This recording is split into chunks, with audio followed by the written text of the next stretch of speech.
युवक परेशान था, उलझा हुआ था और बोला, मैं सत्य की खोज में आया हूं, कृपया मुझे रास्ता दिखाइए। ओशो मुस्कुराए और बोले, क्या तुम सच में सत्य चाहते हो या बस अपने मन को संतुष्ट करना चाहते हो? युवक घबरा गया। नहीं, मैं सच्चा सत्य चाहता हूं। ओशो ने पास रखे एक खाली गिलास की ओर इशारा किया और बोले, इस गिलास को देखो, जब तक ये भरा है इसमें नया पानी नहीं डाला जा सकता। सत्य भी ऐसा ही है। तुम्हारा मन भरा हुआ है विचारों से, धारणाओं से, मान्यताओं से, अहंकार से। युवक बोला, तो मुझे क्या करना होगा? ओशो हंसते हुए बोले, कुछ नहीं, बस अपने आप को हटाना होगा। जहां तुम नहीं होते वहीं सत्य प्रकट होता है। युवक कुछ नहीं समझ पाया। ओशो ने उसे अपने साथ जंगल में चलने को कहा। थोड़ी देर बाद दोनों एक शांत झील के पास पहुंचे। पानी बिल्कुल स्थिर था, इतना साफ कि उसमें आकाश का पूरा प्रतिबिंब दिख रहा था। ओशो बोले, जब मन शांत होता है वो भी इसी झील की तरह बन जाता है और तब वास्तविकता स्पष्ट दिखाई देती है। फिर ओशो ने पानी में एक पत्थर फेंका। लहरें उठीं, प्रतिबिंब टूट गया। ओशो बोले, यह पत्थर तुम्हारे विचार हैं। ये मन को अशांत करते हैं और सत्य का प्रतिबिंब टूट जाता है। तुम जितनी कोशिश करोगे लहरें रोकने की, लहरें और बढ़ेंगी। युवक बोला, तो मैं क्या करूं? ओशो ने कहा, कुछ मत करो, बिल्कुल मत करो। बस बैठो और प्रतीक्षा करो। जैसे ही तुम कुछ न करने लगोगे तुम्हारा मन शांत होने लगेगा और जब मन शांत होता है तभी सत्य उतरता है। युवक ने पहली बार जीवन में करने की जगह न करने की कला समझी। वो चुप बैठ गया। मन धीरे धीरे शांत हुआ और उसी शांति की गहराई में उसे पहली बार अपने असली स्व का अनुभव हुआ। ओशो ने उसके कंधे पर हाथ रखा और बोले, याद रखना, सत्य की खोज कहीं बाहर नहीं, वह वहीं मिलता है जहां तुम स्वयं अनुपस्थित हो जाते हो। झील के किनारे उस अनुभव के बाद युवक, जिसका नाम निर्मल था, कई देर तक मौन बैठा रहा। ओशो ने उसे छोड़ दिया और स्वयं पास के पेड़ के नीचे बैठ गए। निर्मल ने पहली बार जाना था कि मौन कोई क्रिया नहीं, एक अवस्था है और उसकी आंखों में कई वर्षों से भरा हुआ वही बेचैनी धीरे धीरे पिघलने लगी थी। उस रात आश्रम में निर्मल ने सोते समय आंखें बंद की तो सैकड़ों विचार दौड़ने लगे। पुराने दुख, असफलताएं, रिश्तों की पीड़ा, डर और अधूरी इच्छाएं सब एक साथ लौट आए। वो उठकर ओशो के पास गया। भगवान, मैं शांत होना चाहता हूं, लेकिन जितना कोशिश करता हूं विचार उतने जोर से आते हैं। ओशो हंसे। मन यही करेगा। तुमने उसे सालों तक शक्ति दी है, अब वो तुम्हारा मालिक बन बैठा है। तुम सिर्फ अब यह देख पा रहे हो। निर्मल ने पूछा, तो मैं इसे कैसे रोकूं? ओशो बोले, रोकना ही समस्या है। देखो, ध्यान का मतलब विचारों को रोकना नहीं, उनके पार जाना है। उन्होंने धीमे स्वर में कहा, विचार नदी की तरह हैं और तुम किनारे बैठने वाले साक्षी बनो। निर्मल ने सिर झुका लिया। उसके भीतर पहली बार साक्षी भाव का बीज पड़ा। अगली सुबह आश्रम की घंटी बजी। सभी लोग ध्यान के लिए इकट्ठा हुए। निर्मल भी बैठ गया। ध्यान शुरू होते ही लोग गहरी सांसें लेने लगे। कोई चिल्लाने लगा, कोई रोने लगा। ये डायनामिक मेडिटेशन थी जिसके बारे में निर्मल ने कभी नहीं सुना था। वो घबरा गया, लेकिन ओशो ने कहा था, जो हो रहा है उसे होने दो। निर्मल ने आंखें बंद की और सांसों को तेज किया। उसके भीतर दबी भावनाएं, दर्द, रोष, डर, सब बाहर आने लगे। वो कांपने लगा, कभी रोने लगा, कभी हंसने लगा। कई सालों से जमा बोझ पहली बार बाहर निकल रहा था। 1 घंटे बाद जब सब शांत बैठे थे, निर्मल को महसूस हुआ कि उसके भीतर एक हल्कापन आ गया है, जैसे किसी ने उसकी आत्मा से धूल झाड़ दी हो। ध्यान के बाद ओशो ने प्रवचन शुरू किया। उन्होंने कहा, मन को नियंत्रित मत करो, बस उसे समझो। समझ ही मुक्ति है। निर्मल हर शब्द को ऐसे सुन रहा था जैसे उसकी ही कहानी कही जा रही हो। ओशो आगे बोले, मन का स्वभाव गति है, वह स्थिर नहीं रह सकता और तुम कोशिश करते हो उसे स्थिर करने की, यही पीड़ा पैदा करता है। फिर उन्होंने झील के पानी का उदाहरण देते हुए कहा, मन स्वयं शांत हो जाएगा जब तुम उसे छेड़ना बंद कर दोगे। निर्मल के भीतर गहरी शांति उतरने लगी। शाम को निर्मल ओशो के साथ घूम रहा था। उसने कहा, अब मैं थोड़ा शांत महसूस कर रहा हूं। ओशो मुस्कुराए। ये ध्यान की शुरुआत है, लेकिन सावधान रहो, अहंकार नए नए रूप लेता है। वो कहेगा, "अ, देखो तुम कितने आध्यात्मिक हो गए।" यह आध्यात्मिक अहंकार सबसे बड़ा जाल है। निर्मल चौंक गया। उसने खुद सोचा था कि वो बेहतर बन रहा है। ओशो ने जैसे उसके मन को पढ़ लिया। ओशो ने कहा, थोड़ा सा मौन मिलने पर लोग खुद को साधु समझने लगते हैं, लेकिन सत्य तब आता है जब तुम खुद को भी छोड़ देते हो। निर्मल को समझ आने लगा, खुद को बदलने की जगह खुद को देखने की जरूरत है। अगली रात ओशो ने उसे अकेले में बुलाया। आज तुम अपने विचारों की जड़ देखोगे, उन्होंने कहा।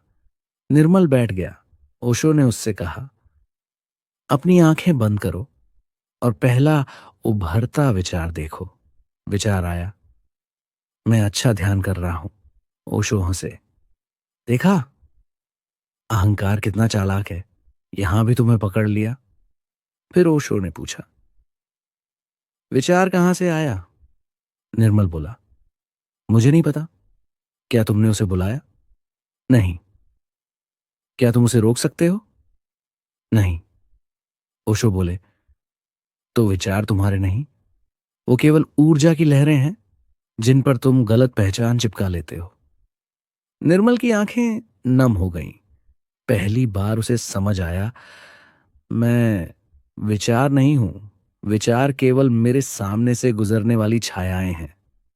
तीसरे दिन ओशो ने उसे निराकार ध्यान में बैठाया। कोई मंत्र नहीं, कोई श्वास तकनीक नहीं, कोई लक्ष्य नहीं, बस बैठना। निर्मल बैठ गया। शुरुआत में उसे अजीब लगा, जैसे समय रुका हुआ हो। धीरे धीरे विचारों की गति कम हुई, फिर और कम, और एक क्षण ऐसा आया जब भीतर कोई आवाज नहीं थी। एक ऐसी खामोशी जिसका कोई स्वरूप नहीं, लेकिन जो जीवित थी। एक ऐसा मौन जो केवल अनुपस्थिति नहीं, बल्कि पूरी उपस्थिति था। उस क्षण निर्मल को लगा जैसे वो अपने शरीर से भी बड़ा हो गया है, जैसे वो हवा में है, आकाश में है, सब में है। उसकी आंखें खुली तो ओशो मुस्कुरा रहे थे। यही तुम्हारा असली स्वभाव है, उन्होंने कहा। निर्मल रोने लगा। इन रोने में दुख नहीं था, आनंद था। 4 दिन बाद निर्मल ने ओशो से पूछा, जीवन का असली अर्थ क्या है? ओशो ने हंसते हुए कहा, जीवन का अर्थ खोजने की जरूरत नहीं। जब तुम जीने लगते हो तभी जीवन का अर्थ प्रकट होता है। उन्होंने कहा, जीवन को समझने की जगह जीवन को जीना सीखो। मन अर्थ खोजता है क्योंकि मन अनिश्चितता से डरता है, लेकिन अस्तित्व एक नृत्य है, कोई समीकरण नहीं।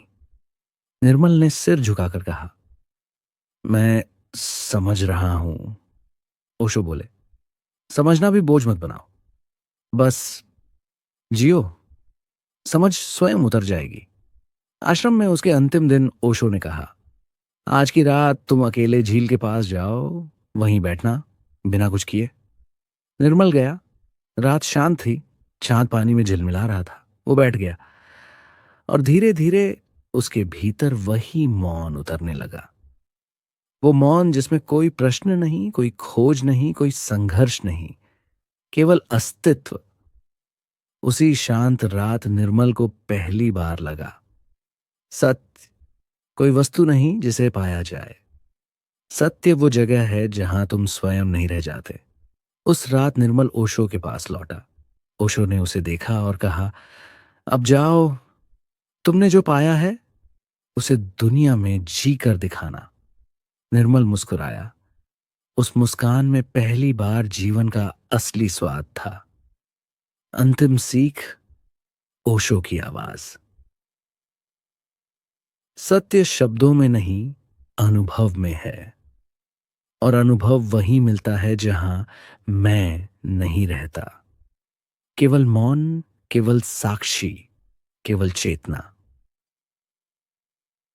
निर्मल की यात्रा वहीं पूरी नहीं हुई। असल यात्रा तो अब शुरू हुई थी। निर्मल आश्रम से लौट चुका था, लेकिन भीतर एक ऐसा मौन था जो हर कदम पर उसके साथ चल रहा था। शहर वही था, भीड़ वही, आवाजें वही, लेकिन उसके भीतर का अनुभव पूरी तरह बदल चुका था। अब वो पहले जैसा व्यक्ति नहीं रहा था। निर्मल जब घर पहुंचा, माँ उसकी आंखों में एक नई चमक देखकर चकित हो गई। उन्होंने पूछा, कुछ हुआ है क्या? तू बदल गया है? निर्मल मुस्कुराया। उस मुस्कान में शब्द नहीं थे, शांति खुद बोल रही थी। लेकिन धीरे धीरे दुनिया ने उसकी परीक्षा शुरू कर दी। पहली परीक्षा, रिश्तों की उलझन। उसका एक दोस्त उससे नाराज हो गया। तुम बहुत बदल गए। जब तुम बदलते हो तो दुनिया तुम्हें पुराने रूप में धकेलने की कोशिश करेगी। और वहीं तुम्हारी साधना की असली परीक्षा है। निर्मल ने पहली बार महसूस किया कि मौन को भी दुनिया में जीना एक साधना है। कुछ दिनों बाद निर्मल के भीतर फिर पुराने विचार लौटने लगे। मैंने जो अनुभव किया वो सच में था या सिर्फ कल्पना? क्या मैं रास्ते पर हूं या खो गया हूं? मन लौट आया था, अपने पूरे शोर के साथ। पहली बार निर्मल डर गया। उसे लगा शायद वो सब अस्थाई था। निर्मल ने सोचा, मैं फिर आश्रम जाऊं। उसने सामान बांधा और निकल पड़ा। जब वह आश्रम पहुंचा, ओशो बगीचे में बैठे थे। निर्मल को देखकर मुस्कुराए। तो तूफान फिर उठा? निर्मल चौंक गया। उसने कुछ बोला भी नहीं था। वो बोला, भगवान, मन फिर परेशान कर रहा है। सब उलझ गया है। ओशो ने पास बैठने को कहा और बहुत शांत स्वर में बोले, निर्मल, समझ लो, मन लहरों की तरह है। तुमने पहली बार मौन का अनुभव किया, पर मन इतना सस्ता नहीं है कि तुरंत सरेंडर कर दे।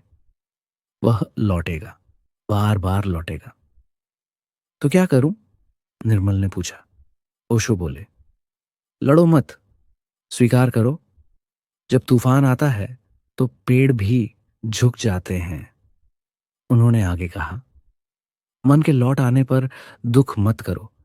इसका मतलब है कि पार जाना अभी बाकी है। निर्मल के भीतर एक राहत की सांस आई।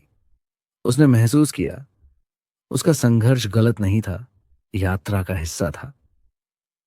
अगले दिन ओशो ने एक विशेष ध्यान कराया।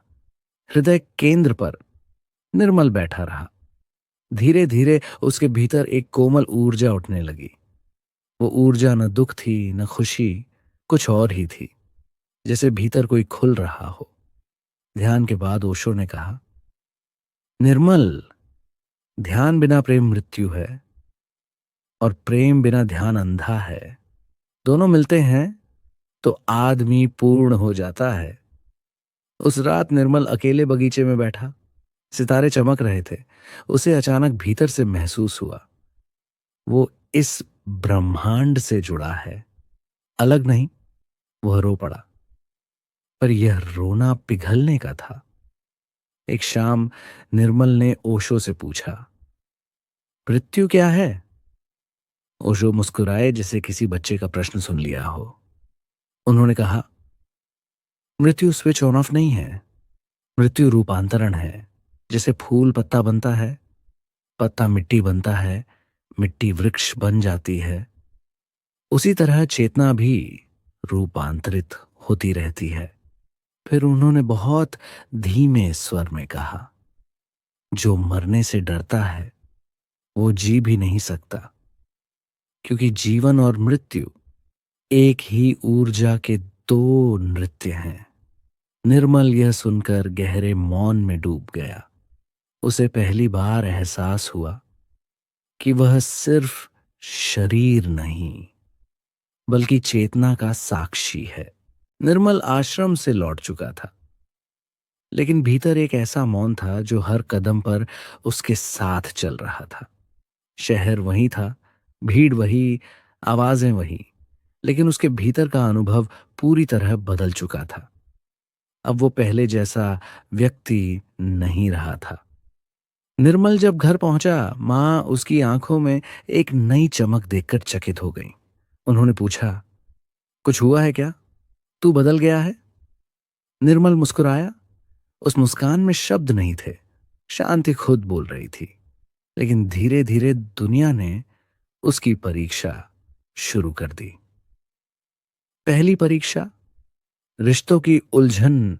उसका एक दोस्त उससे नाराज हो गया। तुम बहुत बदल गए। जब तुम बदलते हो तो दुनिया तुम्हें पुराने रूप में धकेलने की कोशिश करेगी।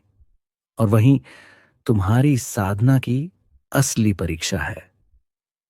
निर्मल ने पहली बार महसूस किया कि मौन को भी दुनिया में जीना एक साधना है। कुछ दिनों बाद निर्मल के भीतर फिर पुराने विचार लौटने लगे। मैंने जो अनुभव किया वो सच में था या सिर्फ कल्पना? क्या मैं रास्ते पर हूं या खो गया हूं? मन लौट आया था, अपने पूरे शोर के साथ। पहली बार निर्मल डर गया। उसे लगा शायद वो सब अस्थाई था। निर्मल ने सोचा, मैं फिर आश्रम जाऊं। उसने सामान बांधा और निकल पड़ा। जब वह आश्रम पहुंचा, ओशो बगीचे में बैठे थे। निर्मल को देखकर मुस्कुराए। तो तूफान फिर उठा? निर्मल चौंक गया। उसने कुछ बोला भी नहीं था। वो बोला, भगवान, मन फिर परेशान कर रहा है। सब उलझ गया है। ओशो ने पास बैठने को कहा और बहुत शांत स्वर में बोले, निर्मल, समझ लो, मन लहरों की तरह है। तुमने पहली बार मौन का अनुभव किया, पर मन इतना सस्ता नहीं है कि तुरंत सरेंडर कर दे। वह लौटेगा, बार बार लौटेगा। तो क्या करूं? निर्मल ने पूछा। ओशो बोले, लड़ो मत, स्वीकार करो। जब तूफान आता है तो पेड़ भी झुक जाते हैं। उन्होंने आगे कहा, मन के लौट आने पर दुख मत करो। इसका मतलब है कि पार जाना अब भी बाकी है। निर्मल के भीतर एक राहत की सांस आई। उसने महसूस किया उसका संघर्ष गलत नहीं था, यात्रा का हिस्सा था। अगले दिन ओशो ने एक विशेष ध्यान कराया, हृदय केंद्र पर। निर्मल बैठा रहा। धीरे धीरे उसके भीतर एक कोमल ऊर्जा उठने लगी। वो ऊर्जा न दुख थी न खुशी, कुछ और ही थी, जैसे भीतर कोई खुल रहा हो। ध्यान के बाद ओशो ने कहा, निर्मल, ध्यान बिना प्रेम मृत्यु है, और प्रेम बिना ध्यान अंधा है। दोनों मिलते हैं तो आदमी पूर्ण हो जाता है। उस रात निर्मल अकेले बगीचे में बैठा। सितारे चमक रहे थे। उसे अचानक भीतर से महसूस हुआ वो इस ब्रह्मांड से जुड़ा है, अलग नहीं। वह रो पड़ा, पर यह रोना पिघलने का था। एक शाम निर्मल ने ओशो से पूछा, मृत्यु क्या है? ओशो मुस्कुराए जैसे किसी बच्चे का प्रश्न सुन लिया हो। उन्होंने कहा, मृत्यु स्विच ऑफ नहीं है। मृत्यु रूपांतरण है। जैसे फूल पत्ता बनता है, पत्ता मिट्टी बनता है, मिट्टी वृक्ष बन जाती है, उसी तरह चेतना भी रूपांतरित होती रहती है। फिर उन्होंने बहुत धीमे स्वर में कहा, जो मरने से डरता है वो जी भी नहीं सकता, क्योंकि जीवन और मृत्यु एक ही ऊर्जा के दो नृत्य हैं। निर्मल ये सुनकर गहरे मौन में डूब गया। उसे पहली बार एहसास हुआ कि वह सिर्फ शरीर नहीं, बल्कि चेतना का साक्षी है। जैसे जैसे अनुभव बढ़े, निर्मल के भीतर एक अदृश्य घमंड लौट आया। मैं दूसरों से ज्यादा समझदार हूं, मैं मौन में हूं, ये सब नहीं है। मैं आध्यात्मिक हूं। अहंकार का यह रूप बहुत सूक्ष्म होता है, जिसे आदमी पहचान नहीं पाता। ओशो ने उसे बुलाया और कहा, निर्मल, अहंकार की चाल देखो, उसने कपड़े बदल लिए हैं, पर वो वही अहंकार है। निर्मल की आंखें खुल गईं। ओशो ने कहा, साधना का सबसे बड़ा दुश्मन यह आध्यात्मिक अहंकार है। यह तुम्हें दूसरों से अलग करता है, और जब कोई अलग होता है तो सत्य से कट जाता है। उस रात निर्मल ने खुद को पूरी तरह समर्पित कर दिया। वो ओशो के चरणों में गिर पड़ा और बोला, मुझे अहंकार से मुक्त कर दें। ओशो ने कहा, मैं नहीं कर सकता, तुम्हें देखना होगा। अहंकार देखा जाए तो मर जाता है। ओशो ने उसे 7 दिन का पूर्ण मौन दिया। ना बोलना, ना पढ़ना, ना लिखना, ना सोचना भी, जितना ना हो सके, सिर्फ होना। पहला दिन मन ने बगावत की, अंदर अफरा तफरी। दूसरा दिन पुराने डर, दुख, यादें सब उठी। निर्मल हिल गया। तीसरा दिन मन का शोर और तेज हो गया। चौथा दिन कुछ शांत हुआ, जैसे मन थक गया हो। पांचवां दिन अचानक भीतर गहरी शांति उतरने लगी। छठा दिन विचार बहुत कम, मानो कोई पारदर्शी आकाश।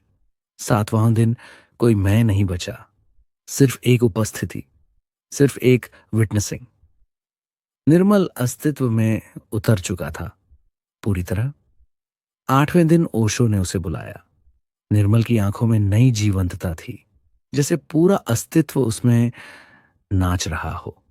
ओशो ने कहा, अब तुम तैयार हो? निर्मल ने पूछा, किस लिए?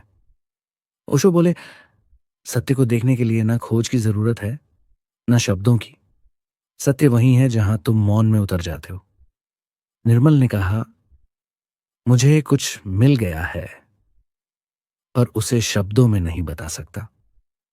ओशो हंसे, यही प्रमाण है कि मिला है। कुछ और दिन बाद निर्मल को ओशो ने कहा, जाओ, दुनिया में जियो। साधना सिर्फ जंगल में नहीं होती, जीवन के बीचों बीच होती है। निर्मल आश्रम से निकल पड़ा, पर इस बार भीतर केवल शांति नहीं, एक परिपक्वता थी, एक साक्षी था, एक प्रेम बह रहा था। वो अब सिर्फ जीवन नहीं जी रहा था, जीवन स्वयं उसके माध्यम से होकर बह रहा था। उसका चलना भी ध्यान था, उसकी मुस्कान भी ध्यान थी, उसकी मौन उपस्थिति भी ध्यान थी। सत्य कोई मंजिल नहीं, सत्य तुम्हारा स्वभाव है, और तुम जितना खुद से हटते